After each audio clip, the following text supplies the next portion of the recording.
नमस्कार. विठ्ठल बोलेमध्ये स्वागत. मी विठ्ठल पाटील. आज आपण एका आगळ्या वेगळ्या, म्हटलं तर गुन्हेगार विश्व आणि म्हटलं तर सामाजिक जाणीव, या अशा आगळ्या वेगळ्या विषयावर बोलणार आहोत. आणि आज जे आपण मुलाखत घेणार आहोत ते व्यक्तिमत्व सुद्धा इतकं आगळं वेगळं आहे की पोलीस अधिकारी असून, IPS अधिकारी असून सुद्धा सामाजिक जाणीव आणि संगीताची आवड, याबरोबरच पोलीस यंत्रणेवर वचक, गुन्हेगारांवर वचक आणि तपास कामात प्रगती, कर्तव्य तत्पर माजी IPS अधिकारी असलेले भगवंतराव मोरे यांनी 1993 ते 95 या 3 वर्षाच्या कालावधीत कोल्हापूरचे पोलीस अधीक्षक म्हणून काम केलेलं आहे. आणि या त्यांच्या कारकिर्दीत एक गौरवशाली उल्लेख करावा असं काम म्हणजे बनावट नोटांचा तपास. कोल्हापूरसह सीमा भाग, बेळगाव या परिसरात 100 रुपयांच्या बनावट नोटा मोठ्या प्रमाणात बाजारात येत होत्या आणि त्या कोटी तरी व्यापारी वर्गात वगैरे आढळून यायच्या. अशाच एका चौकामध्ये एका पानपट्टी चालकाला बनावट नोट असल्याचं आढळलं. त्यानं अधिक चौकशी करता ज्यानं ती नोट आणली तो पळून जाऊ लागला. तेथे असलेल्या ट्रॅफिक पोलिसानं, शहर वाहतूक नियंत्रण शाखेच्या पोलिसानं त्याच्यावर धडक घातली आणि थेट त्यांना नेऊन SP साहेबांसमोर हजर केलं. तिथून जे उलगडा होत गेला या घटनेचा, सर्वप्रथम याची नोंद झाली ती लक्ष्मीपुरी पोलीस ठाण्यात आणि तेथून उलगडा होत गेला कागलमधील एक शैक्षणिक पेशातील व्यक्ती यामध्ये असल्याचं सुद्धा उघड झालं. आणि त्या व्यक्तीच्या माध्यमातून बेळगाव येथे थेट नोटा छापण्याचा कारखाना सुरू असल्याची माहिती समजली. आणि ती माहिती जेव्हा भगवंतराव मोरे साहेबांना समजली तेव्हा त्यांनी टीमवर्क कसं असू शकतं आणि ते कारवाई कशी करायची याचं एक अत्यंत उत्तम उदाहरण घालून दिलं. पण याची दखल तत्कालीन केंद्रीय अर्थमंत्री आणि त्यानंतर सलग 10 वर्षे असलेले पंतप्रधान मनमोहन सिंग यांनी सुद्धा याची दखल घेतली आणि ह्या कारवाईबाबत माहिती जाणून घेतली. कोल्हापुरात शिवाजी विद्यापीठाच्या दीक्षांत समारंभासाठी आले असताना मनमोहन सिंग यांनी थेट मोरे साहेबांना बोलवून घेऊन त्यांच्याकडून एकूण कारवाईची माहिती घेतली. या कारवाईला 30 वर्ष झालेले आहेत. अलीकडेच मनमोहन सिंग जग सोडून गेलेले आहेत. एक मोठी आठवण, एक जगात अर्थव्यवस्था कशी चालवावी याचा पाया घालून ज्यांनी भारतीय अर्थव्यवस्थेला घालून दिला ते अर्थमंत्री, ते पंतप्रधान मनमोहन सिंग यांची निश्चितच कोल्हापूरशी जोडली गेलेली नाळ या घटनेमुळे उघड होत आहे आणि त्यांच्या आठवणी जागृत होत आहेत. मी मोरे साहेबांचं स्वागत करतो. साहेब नमस्कार. नमस्कार. आपलं विठ्ठल बोलेमध्ये स्वागत आहे. तर मला आपल्याला असा पहिला प्रश्न माझा असेल की नेमकी ही कारवाईची सुरुवात कशी झाली? नमस्कार. आपल्या सर्वांना मी प्रेमपूर्वक आणि मनापासून नमस्कार करतो. त्याचं कारण असं आहे की कोल्हापूरचा विषय तो कुठल्याही बाबतीत असो, एक वेगळी स्पंदनं माझ्या मनात तयार होतात. आणि आज विठ्ठल साक्षात आलेत आणि त्यांनी या संदर्भातला विषय आपण चर्चा करूया असं सांगितल्याने मला अजूनही चांगलं वाटलं. त्याबद्दल सुरुवात तर त्यांनी केलेलीच आहे या विषयाची. तर जेव्हा मी 1993 ते 95 3 सलग वर्ष मी कोल्हापूरला पोलीस अधीक्षक म्हणून होतो आणि त्यानंतर पुन्हा काही कालाने पुन्हा तिथं IGP कोल्हापूर रेंज म्हणून पण आता 2010-11 मध्ये. तर त्यावेळेला SP पोलीस अधीक्षक असताना आता खूप ती बातमी कशी मिळाली, कशा पद्धतीने केल्या त्याच्या सविस्तर याच्यात जात नाही मी.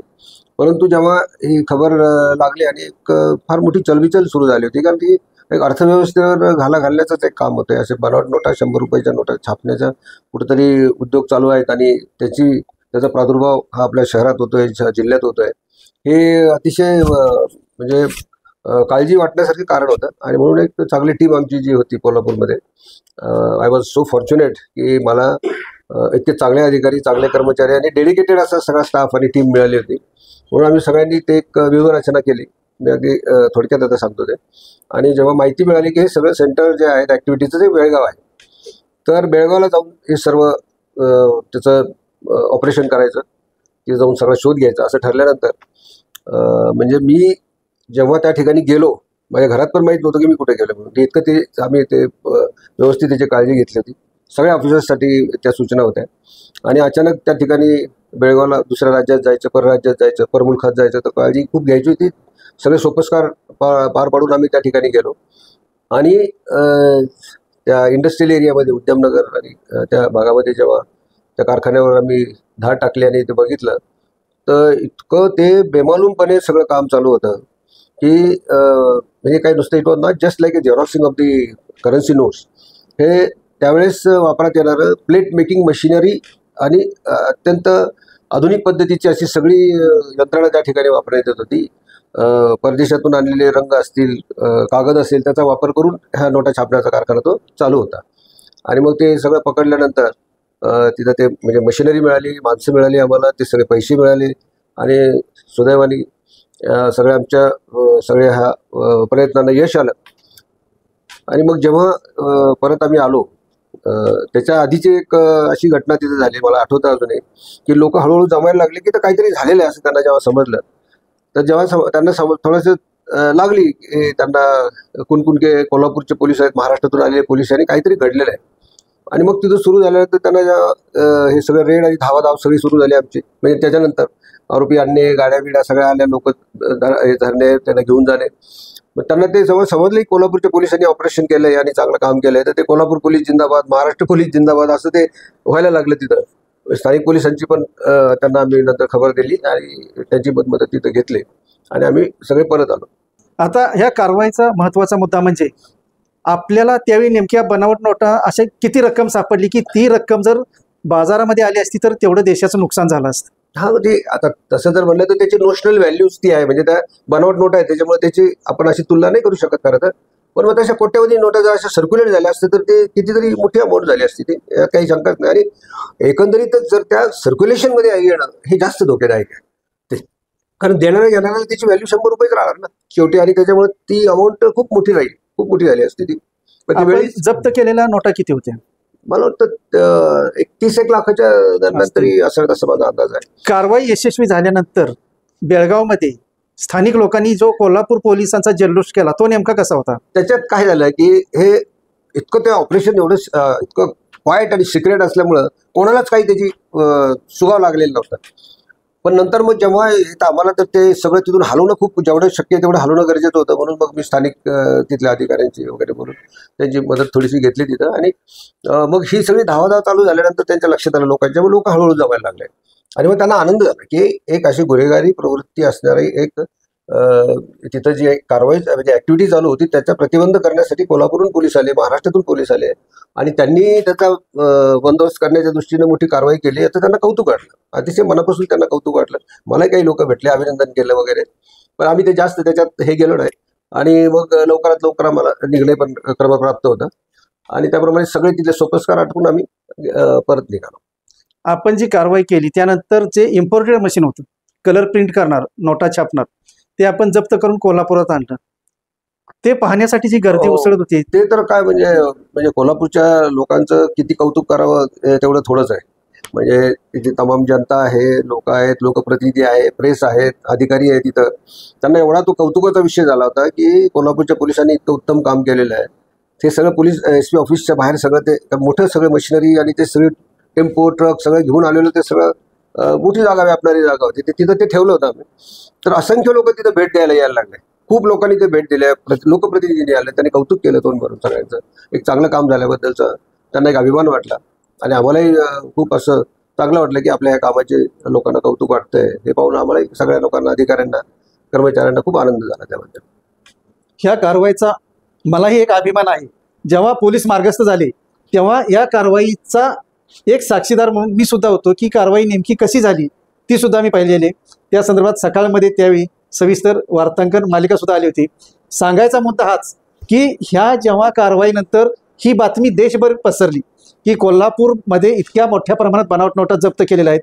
कारण 30 वर्षापूर्वीची ही कारवाई म्हटलं तर ह्या नोटांची किंमत खूपच होती.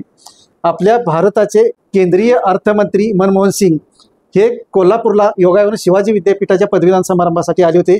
त्यावेळी जेव्हा त्यांना ही माहिती समजली त्यावेळी त्यांनी थेट कोल्हापूरचे SP कोण आहेत म्हणून विचारणा केली आणि थेट मोरे साहेबांना बोलावून घेऊन त्या नोटांची माहिती घेतली. तर तो प्रसंग नेमका कसा होता? कसं झालं की माननीय तत्कालीन अर्थमंत्री माननीय मनमोहन सिंग साहेब त्या कार्यक्रमासाठी आल्यामुळं आम्ही कलेक्टर, आम्ही सगळे आपल्या नेहमीच्या प्रोटोकॉलप्रमाणे तिथं होतो. त्यांना रिसीव्ह वगैरे केलं सगळं. आणि त्यावेळेला खासदार उदयसिंगराव गायकवाड साहेब सुद्धा त्या ठिकाणी होते. आणि मग त्यांनी बोलता बोलता सांगितलं की त्यांना की सर, आपल्या जिल्ह्याचे पोलीस अधीक्षक भगवंतराव मोरे आणि त्यांच्या लोकांनी खूप चांगलं काम केलंय, बनावट नोटा पकडून आणल्यात, असा विषय निघाला. आणि मग तिथं आम्ही बोलत होतो. मग ते म्हणाले की मला ते काय नेमकं काय झालंय, what happen, what is exactly what is happening. तर म्हणून मग मी त्यांना ते सगळं समजून सांगण्यासाठी थोडा वेळ घेतला आणि त्यांना ते दाखवलं. तर त्यांना इतकं ते सरप्राईज झाले की तंतोतंत खऱ्या नोटा असाव्यात, वाटाव्यात अशा पद्धतीच्या त्या नोटांचा कारखाना चालू असलेला पकडला पोलिसांनी. त्यांना ते खूप कौतुक वाटलं आणि ते सगळं समजून घेतलं कशा पद्धतीने कम्प्लीट सगळा त्यांना मी डिटेल सगळा जो प्रवास डिटेल सगळा जो आम्ही केलेला स्टडी आणि ते कशा पद्धतीने चालतं ते संदर वेळू नाडर म्हणून तो चेन्नई म्हणजे मद्रास युनिव्हर्सिटीचा ग्रॅज्युएट होता आणि त्याच्याबरोबरची सगळी टीम 10-11 लोक ते कार्यरत होते. ते सगळे ते मोठी गँगच होते ती. नंतर त्यांना कालांतराने त्या केसमध्ये 10 वर्षाची शिक्षा पण झाली. म्हणजे नॉर्मली केसेस झाल्यानंतर पुढं काय होतं माहीत नसतं, परंतु 2001 मध्ये त्यांना शिक्षा पण झाली. त्याच्यात ते एक सांगण्यासारखा मुद्दा आहे म्हणून त्याचा मी सहज उल्लेख करतो. आणि जेव्हा साहेबांना मी सगळं सांगत होतो, अर्थमंत्री साहेबांना, माननीय डॉक्टर मनमोहन सिंग साहेबांना, तर त्यावेळेला त्यांना ते असं खूप उत्सुकतेने बऱ्याचशा गोष्टी ते विचारत होते. त्या फोटोतही ते दिसेल आपल्याला. आणि मग ते सगळं झाल्यानंतर मी म्हटलं की सर आपण परमिशन दिली तर माझ्याबरोबर ज्या लोकांनी काम केलं आणि आम्ही टीममध्ये होतो त्या लोकांनाही आता मी तर आपल्याला ब्रीफ केलं, पण they would also like to meet you, किंवा त्यांना पण मी जरा समोर आपल्या त्यांची भेट घालू देऊ इच्छितो, आपण परमिशन द्यावी. सर्टनली म्हणे काय हरकत नाही. मग मी काही उपलब्ध असलेले अधिकारी कर्मचारी आहेत ते साहेबांच्या पुढे त्यांना बोलवलं आणि सांगितलं की दिस इज माय टीम आणि आम्ही सगळ्यांनी मिळून हे काम केलेलं आहे. तर ते अजून त्यांना खूप आनंद झाला. आणि मग त्यावेळेला मी निघताना म्हणालो की sir I am so thankful to you की आपण एवढा वेळ दिला आम्हाला आणि हे सगळं काम पाहून आमचं ॲप्रिशिएट केलं. So on behalf of the police, Kolhapur police, I am thankful to you. तर त्यावेळेला ते म्हणाले की यंग मॅन, तुम्ही म्हणजे we should be thankful to you for helping us to save the economy. हा एक अर्थशास्त्र म्हणजे भारताची अर्थव्यवस्थेला काही मदत करण्याचा तुमचा प्रयत्न आहे, ते तुमचंच मी ॲप्रिशिएट करतो. एवढे मोठ्या मनाचे डॉक्टर मनमोहन सिंग साहेब होते. अतिशय सॉफ्ट स्पोकन, व्हेरी हंबल आणि अतिशय साधेपणाने ते आम्हाला त्यांच्याशी बोलण्याचा अतिशय साधेपणाने ते वागत होते. खूप असा अभिमान वाटावा असा तो क्षण होता खरं म्हणजे. त्यामुळं मला ते आणि नुकतेच त्यांचं निधन झाल्याच्या दिवशी जी बातमी आली तर मला पहिले ते सगळे क्षण आठवले की त्यांनी जवळ बसून घेऊन सगळं ते विचारलं, कौतुक केलं आणि म्हणून मग मला आज ते अचानक ते सगळं आठवलं. पण घटनेला 30 वर्ष झालेले आहेत आणि दिवंगत माजी पंतप्रधान मनमोहन सिंग यांचं सुद्धा नुकतंच निधन झालेलं आहे. खरं तर कोल्हापूरच्या मातीशी जे एक अधिकारी एकनिष्ठ राहून कारवाई करत होते, भारतीय अर्थव्यवस्थेला सुरुंग लावण्याचा प्रकार, एक प्रकारे दहशतवादी कारवाई एकीकडे आणि दुसरीकडे हा प्रकार म्हणजे राष्ट्रद्रोह असं मानला जावा इतका गंभीर गुन्हा होता. त्यामध्ये सक्रिय तपास करून एक यंत्रणा जी गुन्हेगारांची, बनावट नोटा छापणाऱ्यांची उद्ध्वस्त केली आणि त्याची दखल मनमोहन सिंग यांनी घेतली. खरं तर मनमोहन सिंग यांच्या जाण्यानंतर त्यांच्या अर्थव्यवस्थेच्या बळकटीबाबतच्या अनेक सुरसकथा, त्यांचे अनेक विचार, अनेक आठवणी विविध माध्यमातून समाजासमोर आलेल्या आहेत. पण आम्ही आज विठ्ठल बोलेच्या माध्यमातून ही कोल्हापूरशी जोडलेली एक आठवण आपल्यासमोर मांडत आहोत आणि त्या आठवणीचे साक्षीदार अर्थातच आणि माजी IPS अधिकारी भगवंतराव मोरे आहेत. अजून काही आठवणी ते सांगतायत आणि त्यानिमित्ताने आपण त्यांना श्रद्धांजली पण अर्पण करतोय असं मला वाटतं. या निमित्ताने त्यांची आठवण करतोय म्हणजे कारण माझ्या दृष्टीने तर ते खूप आमच्या पोलिसांच्या म्हणजे जेवढे पोलीस अधिकारी आणि कर्मचारी कोल्हापूर जिल्ह्यात त्यावेळेला काम करत होते त्यांच्यासाठी हा क्षण खूप महत्त्वाचा होता की देशाचे अर्थमंत्री आणि नंतरचे पंतप्रधान झाले, त्यांनी आपल्या कामाची वाखाणणी केली, आपल्या कामाचं कौतुक केलं आणि तो क्षण आज आपण परत या निमित्ताने परत जागवायचा प्रयत्न करतोय. एकूणच ह्या जरी हा जुना प्रसंग असला तरी आज मनमोहन सिंग आपल्यामध्ये नाहीत, आपल्याला सोडून गेलेले आहेत आणि त्यांची एक आठवण कोल्हापूरशी जोडली गेलेली म्हणूनच आपण या विषयावर बोललेलो आहोत. धन्यवाद. असेच नवनवीन विषय ऐकण्यासाठी लाईक, सबस्क्राईब आणि बेल आयकॉनवरती क्लिक करा.